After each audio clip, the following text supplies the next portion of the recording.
Bonsoir à toutes et à tous. Merci de nous recevoir à travers cette édition du soir de la télévision Bonferré et bonne rupture de jeûne à toutes et à tous. C'est une grande victoire qu'a enregistrée notre armée le 17 mars dernier sur le terrorisme. Dans le bulletin d'information du 24 mars 2023, l'armée annonce la neutralisation de 79 terroristes dans la localité où est logé le responsable de l'embuscade d'Intagamay le 10 février dernier. D'autres précisions avec Youssouf Haïdara. 79 terroristes neutralisés, c'est la principale annonce du bulletin d'information des forces armées nigériennes publié le 24 mars dernier. Cette victoire des fans serait partie d'une poursuite engagée contre des éléments des groupes armés terroristes le 17 mars 2023 dans la zone de Tiloua, zone située non loin de la frontière nigéro-malienne. Une poursuite qui a été menée jusque dans la zone de Hamakat, lieu de refuge du responsable de l'embuscade du 10 février 2023 à Intagarmay. L'opération aéroterrestre des forces armées nigériennes a permis de neutraliser 79 terroristes et de détruire une centaine de motos. Les fans ont également récupéré plusieurs moyens de communication, des armes et des munitions. Si le bulletin d'information des opérations des forces armées nigériennes n'a pas précisé la position géolocalisée exacte de Hamakat, beaucoup de personnes, notamment sur le net, le situent soit près du Mali ou au Mali. L'un de l'autre, la question que se pose nombre de Nigériens est de savoir pourquoi le 10 février dernier, l'armée n'a pas mis en contribution les moyens aéroterrestres pour neutraliser l'ennemi. Surtout que la scène du 17 mars 2023, près de la localité de Tiloua, partage les mêmes similitudes avec l'embuscade du 10 février à Intagarmay. Du 22 au 24 mars 2023 s'est tenue à New York, aux États-Unis, la conférence des Nations Unies sur l'eau. Le Niger a pris part à cette importante rencontre à travers une forte délégation conduite par le ministre en charge de l'hydraulique et de l'assainissement. D'autres détails avec Moustapha Abdurrahman Zangoma. À la conférence des Nations Unies sur l'eau qui se tient à New York aux États-Unis, le Niger est fortement représenté. La délégation conduite par le ministre de l'Hydraulique et de l'Assainissement Adamou Maman a assisté à l'ouverture officielle de la conférence. Le ministre a participé à plusieurs panels, dont celui axé sur le thème accélérer la coopération transfrontalière dans le domaine de l'eau, la valeur de la Convention sur l'eau. À travers les questions-réponses, le ministre a édifié les participants sur les efforts consentis par le Niger dans le cadre du processus de son adhésion à la Convention de l'eau, un processus qui est très avancé. Il est au stade d'élaboration des textes de motifs à transmettre au gouvernement et à l'Assemblée nationale pour adoption. Adhérer à la Convention de l'eau est très avantageux pour le Niger, un pays qui regorge d'énormes potentialités en eau. Mesdames et messieurs, le Niger, bien qu'étant un pays sahélien, dispose d'un potentiel important de ressources en eau souterraines et de ressources en eau de surface qui sont mobilisables pour l'atteinte des objectifs des ODD. Cet important potentiel est exploitable sur le plan agricole et sur le plan de l'élevage. Les enjeux donc sont considérables. L'eau est non seulement essentielle à la vie, elle est aussi indispensable à un développement plus inclusif et durable. L'eau est un élément crucial pour la réalisation de tous les objectifs des ODD. C'est pourquoi Son Excellence M. Mohamed Bazoum, président de la République du Niger, chef de l'État, a dans son programme de gouvernance placé l'eau comme moteur de développement dans les engagements. Au cours du panel portant sur l'eau et la santé, le ministre de l'Hydraulique a évoqué les progrès réalisés par le Niger dans la réalisation de l'objectif de développement durable 6. À ce titre, mon pays a élaboré 2 documents programmatiques et stratégiques adoptés en 2017 pour l'horizon 2030, à savoir le programme sectoriel eau, hygiène et assainissement et le plan national de gestion intégrée des ressources en eau. Dès lors, le Niger a mis l'accent sur la réalisation d'infrastructures d'assainissement en eau potable et qui privilégient l'accès à domicile dans les écoles, les centres de santé et les lieux publics, couplés avec des actions de sensibilisation pour un changement de comportement en matière d'hygiène et d'assainissement. Le ministre a aussi rappelé les objectifs que s'est fixé le Niger en matière de gouvernance de l'eau d'ici 2025.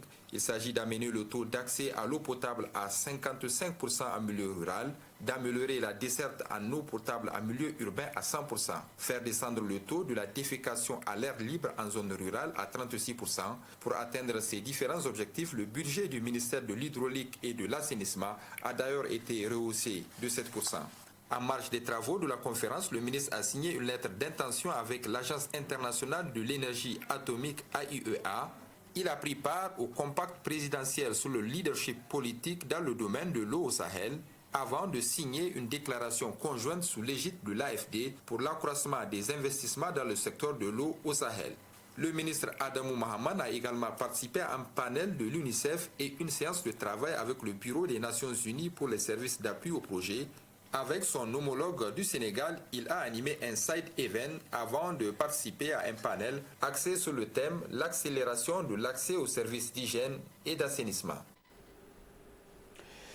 De l'éducation de cette édition, les élèves des écoles primaires et préscolaires publiques de la place vont désormais observer une journée continue, la journée continue donc au niveau des établissements de la place, et c'est là tout au long du mois béni de Ramadan. Cette décision a été prise par le ministère en charge de l'éducation nationale. La décision a été également diversement appréciée par les acteurs du secteur éducatif, notamment le syndicat du secteur l'USOCOP. D'autres précisions dans ce reportage. C'est une journée continue qui a été instaurée dans toutes les écoles préscolaires et primaires publiques du pays pour le mois béni du Ramadan, du 23 mars au 23 avril 2023. La décision émane du ministère de l'Éducation nationale à travers la direction de l'enseignement primaire et préscolaire. Cette décision est appréciée à sa juste valeur par les syndicats du secteur de l'éducation. Nous, de notre côté, nous saluons effectivement vraiment le ministre de l'Éducation nationale, Dr Natatou, vraiment pour cette initiative. C'est vrai que nous sommes dans le mois béni de Ramadan, c'est quelque chose que nous avions cherché depuis, parce que quand on regarde aujourd'hui les méthodologies de travail, vraiment, c'est-à-dire l'enseignant est trop surchargé. Mais ça, là, ça va permettre à l'enseignant et à l'élève vraiment d'avoir plus vraiment du courage dans le travail. Parce qu'aujourd'hui, nous sommes dans le mois béni de Ramadan. On le sait bien. À partir du 14h, vraiment, c'est même pas l'enseignant, quelle qu'en soit la personne, partout où elle se trouve, on sait que vraiment, il n'est que dans une défaillance. Il n'a pas la force, il n'y a pas le courage de travailler.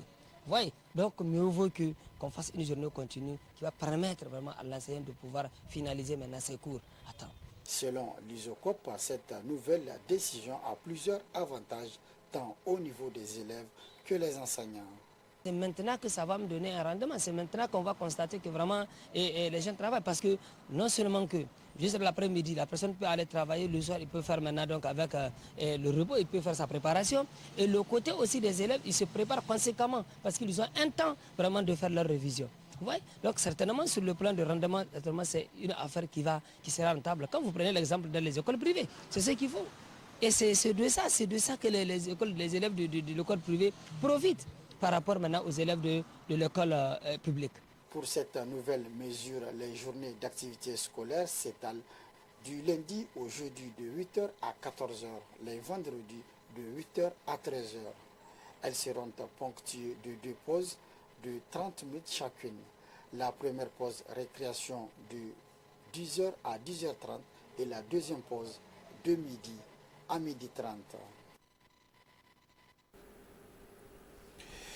Et puis l'agence Point 2 Voyage pour le Hajj et la Omra a débuté ce matin la formation de ses futurs pèlerins pour le Hajj 2023.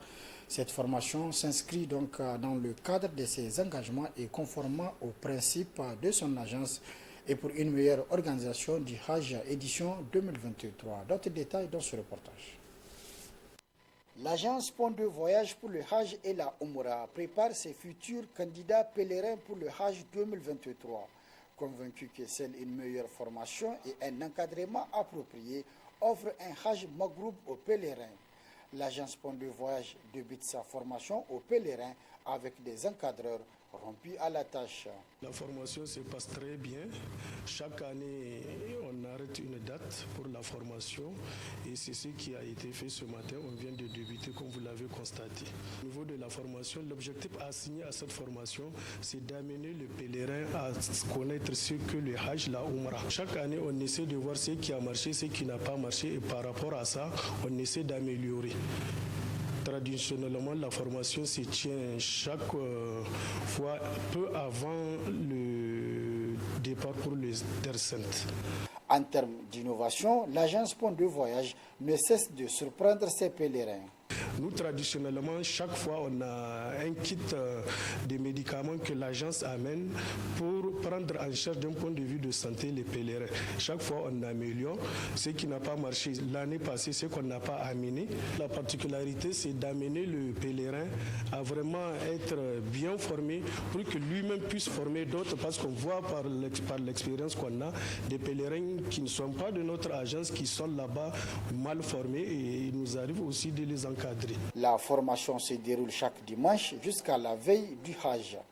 Avec l'agence Pont de Voyage, la qualité à la fois de la formation, de l'encadrement, de l'hébergement, le respect des programmes, les facilités dans les formalités administratives et les modalités de paiement assurent la réussite du Hajj et la Umrah. La polémique s'installe entre les populations de Haroubanda dont les domaines sont traversés par la haute tension qui quitte Gorubanda pour le centre-ville. La source de cette polémique est l'absence de clarté de la Nigélec dans le processus de déménagement de tous les bénéficiaires. D'autres détails avec Sidi Kouarouna et Ibrahim Hidi. C'est cette ligne haute tension qui est à l'origine des polémiques qui enflent chaque jour un peu plus dans cette zone. Elle surplombe plusieurs domaines, dont des maisons habitées, des terrains non construits et des jardins.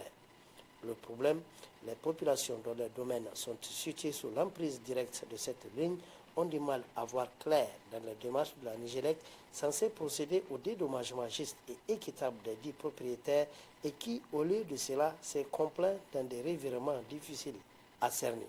En fonction des maîtres. Chaque fois qu'ils viennent sur le terrain, c'est avec une nouvelle idée sur le dédommagement. Avant, ils disent qu'ils vont dédommager tout ce qui se trouve sous l'emprise de la ligne sur 25 mètres, de gauche à droite.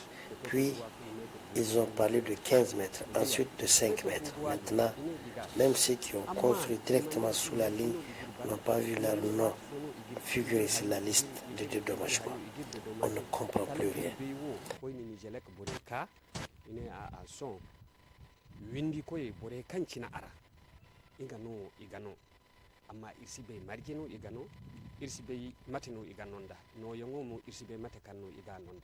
Plus ça dure, plus les populations se méfient de cette opération et même de la Nigélec qu'elle somme de trouver dans les mers de lait une réponse définitive à ces problèmes. Nous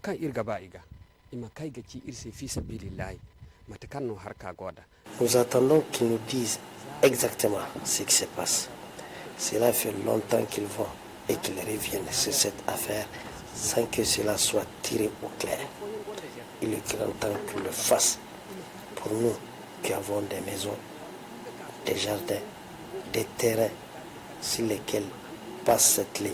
Nous voulons être édifiés définitivement et savoir finalement sur quel pied il faut danser. Inga no go beni irwo irsi inga haifone amma imano imachebe irse mateno iga bagir no mateno iga tegir de dommage.